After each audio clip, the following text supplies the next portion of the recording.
What's up, guys? It is Thursday, and we're almost at the end of July. And today's episode is brought to you by Total Wireless, the official wireless provider of UFC. They're in your corner with unlimited 5G data that will not slow you down. Man, let me tell you something.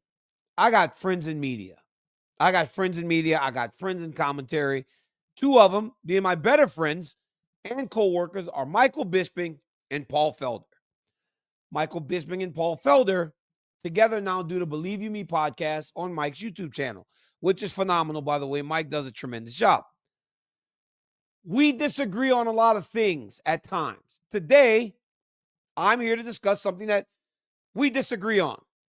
I have a hard time when we as professional fighters, and I did it with John Jones. I kind of did it, but I never said he was scared.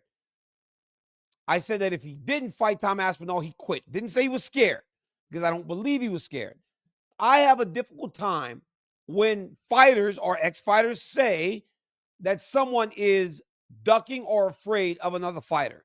I believe that there are reasons why people don't do stuff. Do we always have to agree with them? No. But I don't know if I can agree with the fear being a reason. So the other day, Mike and Paul are discussing Ilia and the Arman Tsarukyan situation. Arman says he's scared, but that's what he's supposed to do. Arman's the guy that gets to fight him if they do fight. He's got that chicken running and all that, said he's ducking. I get it. That's all part of the game. But when Mike and Paul are discussing it, and I love how forward they are with it, they're not hiding it. In other words, they're just saying what they feel. But this is what they said. Mike goes, is Ilia pulling a John Jones?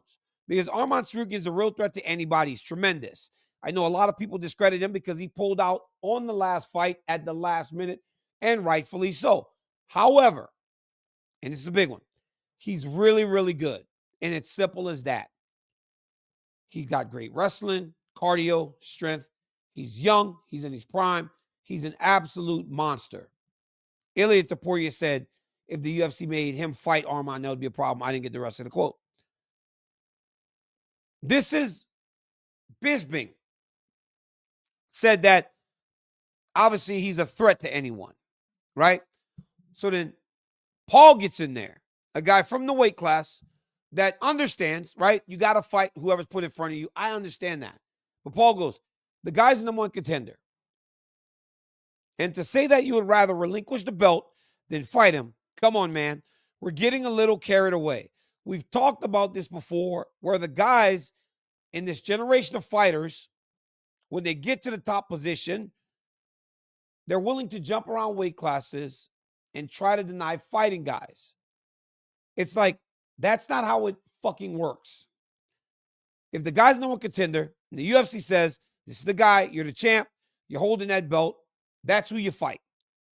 If you're the best, and he's not on your level and all this kind of stuff, then prove it. Just go out there and prove it. I hate that. And I'm not saying that I think he doesn't think he can beat him, but I hate it. I was like, come on, man. Here we go. Here we go again. Now you've got a champion who's just looking for the biggest thing. The UFC is not going to try to put you in a position that's not going to be a big thing. So Paul's frustrated that Ilia is not wanting to fight Arman Tsarukyan. And I get the frustration from that side. But we also need to understand, or at least try to understand, what's the reasoning. So I've been on the opposite side of what Topuria is perceiving is going to happen after seeing what happened with him and Islam in Los Angeles. Well, something happened at the last minute.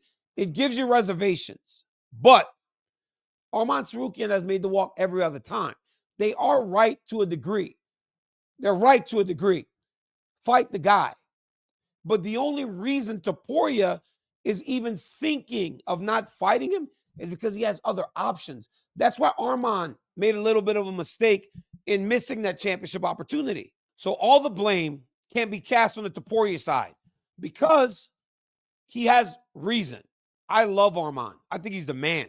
I think he is the just number one contender, and I think he should have the opportunity to fight for the belt. He has earned that. He has earned that by winning. He has earned that more than Paddy has at this point. he has earned that more than Justin has at this point. And I'm speaking of a guy in Justin Gaethje who's one of my best friends. He's earned that, though. He's earned the opportunity. But you have to look at the other side.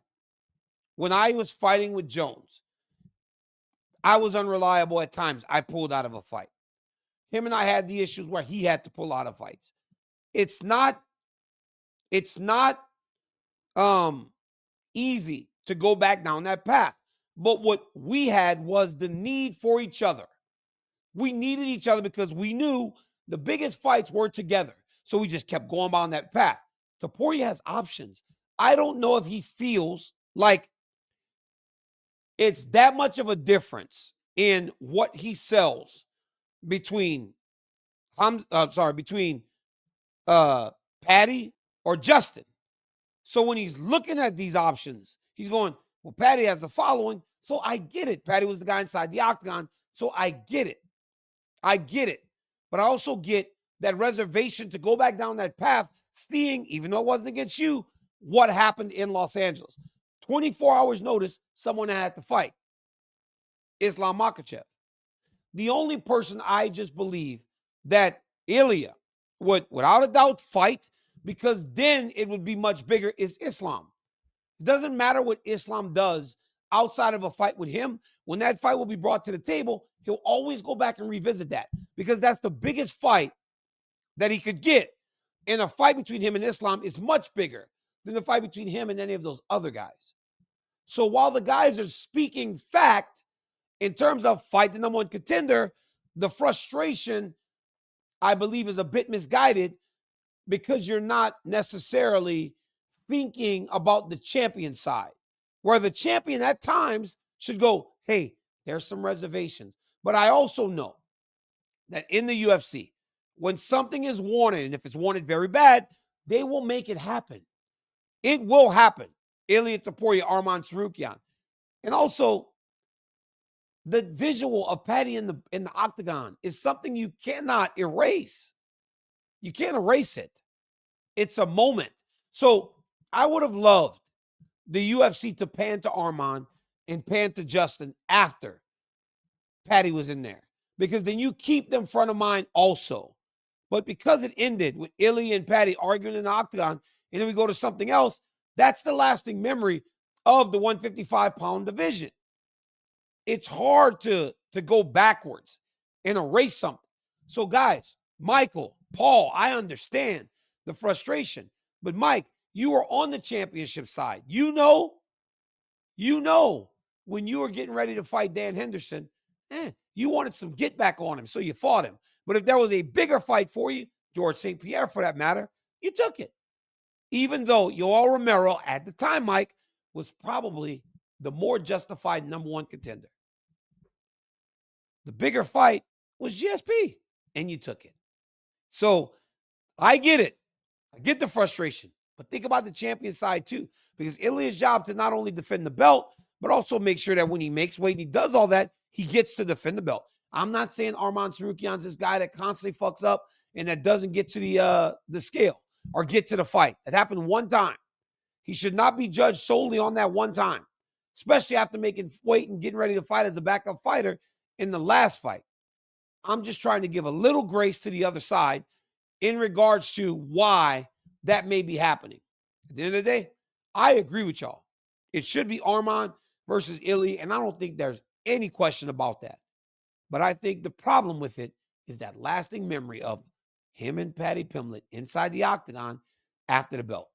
It's going to be hard to erase, man. So I get it, boys. Frustrated? Sure. Mike, don't act like you ain't sat in this position before, Michael. You know exactly why he's doing that, because you did it yourself when you had a chance to fight GSP instead of Yoel Romero. So it is what it is. Guys, really quick before we go. Hey, Dan Hooker actually said something too. He goes, all those big name guys have a good excuse not to fight Arman. It's always the fight I wanted, not because he's a prick and I hate him. Dan Hooker's awesome, by the way, but because I genuinely think he's the hardest fight. And all those big name guys don't want to fight him because I think he's the best. They think, and I think he's the best at winning fights. Not necessarily the most dangerous fighter. I think he's the best at winning fights. So a lot of these guys have a justifiable reason to avoid fighting. Dan Hooker is, again, almost repeating what they're saying, but he's an active competitor in their division. And Dan's saying, I want it because it's more the fight where the danger lies in. There you go, boys. That's a guy that thinks just like you. But Dan Hooker's an old school fighter. I don't know that we have as many of those anymore. So, is what it is. But Michael Bisping, don't act like you didn't fight George St. Pierre because you knew you was about to get them pockets in line, boy. You know what you did. All right, guys. Till next time, like, subscribe, and tell your friends about my YouTube channel. I'm constantly bringing you episodes like this. Come on, Ilia. You and Arman. Do it for the people. Make everybody happy.